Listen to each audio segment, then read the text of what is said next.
A few years ago, a friend of mine was caught in a slew of messages from a time when smartphones weren't a big thing and email wasn't a feature on everyone's phones.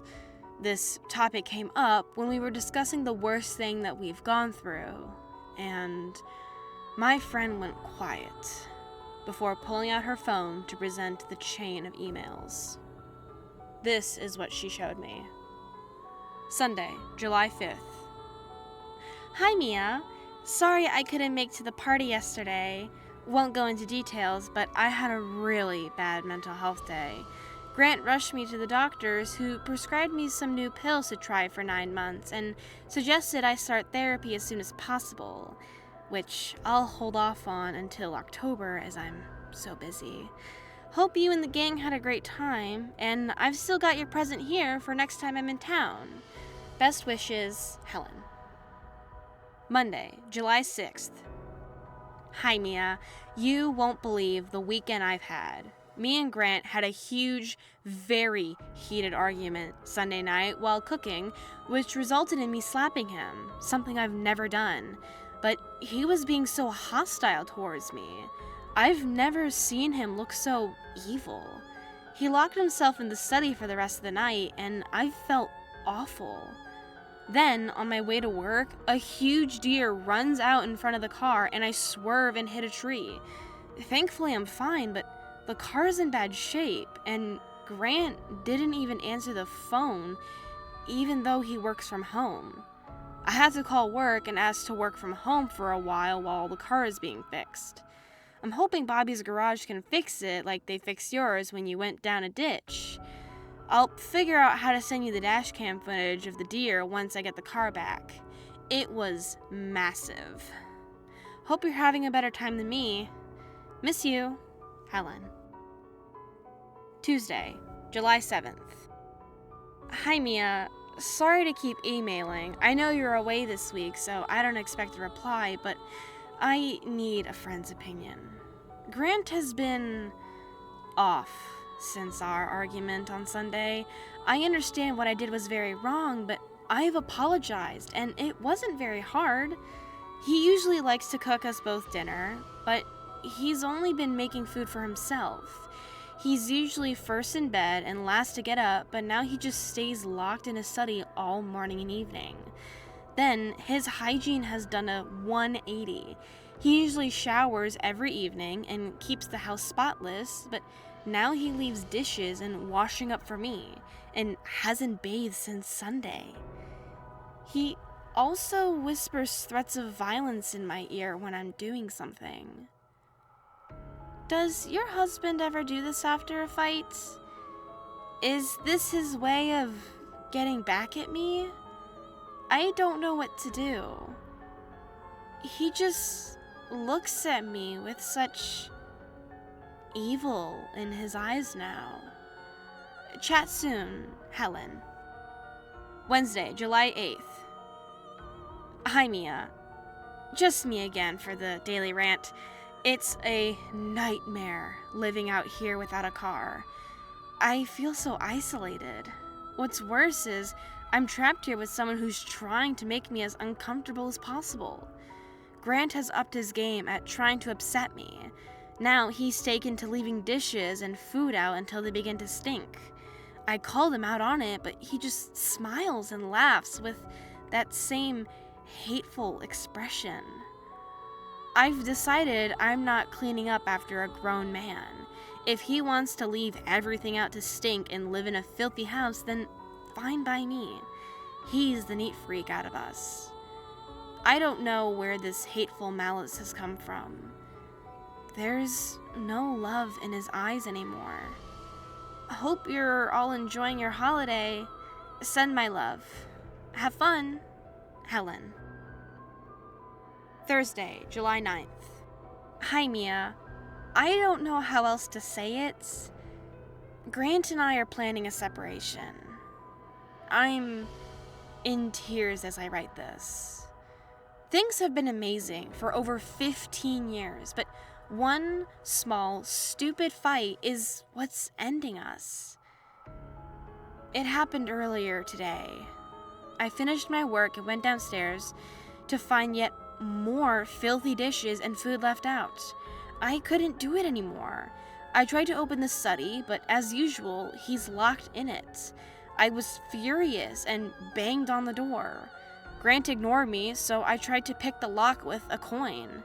I could hear Grant laughing at me, so in the end, I bashed the thin door down. He was sat in his office chair, looking towards me with his mouth wide with shock. The whole study smelled foul, where he hasn't washed for days in this boiling weather. I laid into him and told him his behavior has to stop or I'm leaving.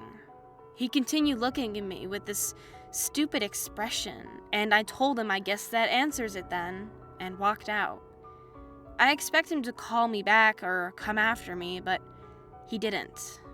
I've shut myself in our room since, crying nonstop. My once loving husband has never done anything like this before. I'm devastated. I've packed a bag and I'm leaving tonight. I'll see you soon. Regards, Helen. Saturday, July 11th. Hey, Amber. Sorry, it's late back home. I'm currently at the airport in Greece on a public computer, but my flight's been delayed until tomorrow afternoon, so we're spending the night at a nearby cheap hotel. I'm very concerned about Helen. I've just seen the multiple emails she sent me through the week. I'll forward them to you now. I've tried calling her and Grant multiple times, but neither have picked up. If you're free, would you be able to drive up to her and see if she's alright? She's quite vulnerable, and usually Grant helps her with her mental health, but I'm not sure what's going on with them. Thanks. Lots of love, Mia. Saturday, July 11th. Evening, Mia. I hope you had a good trip. Yes, that does seem a bit concerning. I'll head up to Helen's now. I'll keep you posted. Amber. Sunday, July 12th. Mia, it's Amber. I need your help. Please. I got to Helen's at around 11 and the front door was wide open. This was already concerning as Helen and Grant always keep the doors locked. I called out but got no answer, so I went in. The whole house was hot, like the air conditioning hasn't been on for ages. And the smell was horrific. There was food left out rotting in the living room and the kitchen was a mess. I then walked down the hall and the smell grew much worse. Then I walked into the study and I couldn't believe what I saw. There was a rotting corpse sat at the desk, its head turned towards the door and its mouth wide open. I honestly can't get that image out of my head. I fled from the house and called the police. I stayed in my car in the driveway for hours, just wanting to see what was going on and if Helen was okay. I've been at the police station since last night. I showed them the emails you forwarded to me, which seemed to help them. The body in the study was Grant. They think he died from a stab wound in the neck from a small kitchen knife. But what I don't understand is they believe Grant has been deceased since at least Sunday. How can that be if Helen was with him all week? The police even managed to speak to someone from Bobby's garage today who gave them the dash cam. There was no deer, Mia. It just shows her suddenly swerve off the road into the tree. They also found an empty box of pills on her bedside table from the email she sent you. I don't remember what they were called. They had a long name.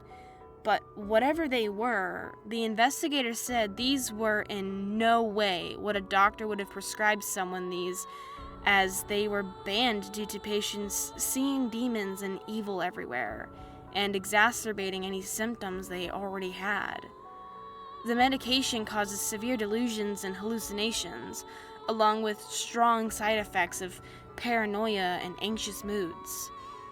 These pills basically alter your brain, essentially making side effects permanent if taken for more than 3 months. They're not sure if it's a detrimental mix-up at the pharmacy or if the doctor needs investigating. They think Helen stabbed Grant, and he locked himself in the study terrified where he died. But she says she only slapped him, right? Oh my god, Mia. Tell me they're wrong. Nobody knows where Helen is, and from the empty pillbox, it's believed she's packed all the medication with her wherever she's gone. The police suggested she could have gone to yours from your last email. I don't know your address, so I'm not sure where to tell them to go. Please read this, Mia. Please don't go home.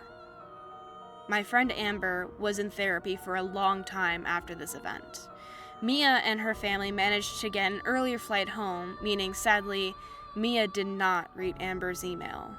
Mia and her family didn't even make it to the house before Helen, under the influence of the medication, emerged from their back garden with a large weed sickle and slaughtered the unexpecting family on their doorstep. Amber has since moved far away from the sleepy town which this experience took place. Helen has never been found.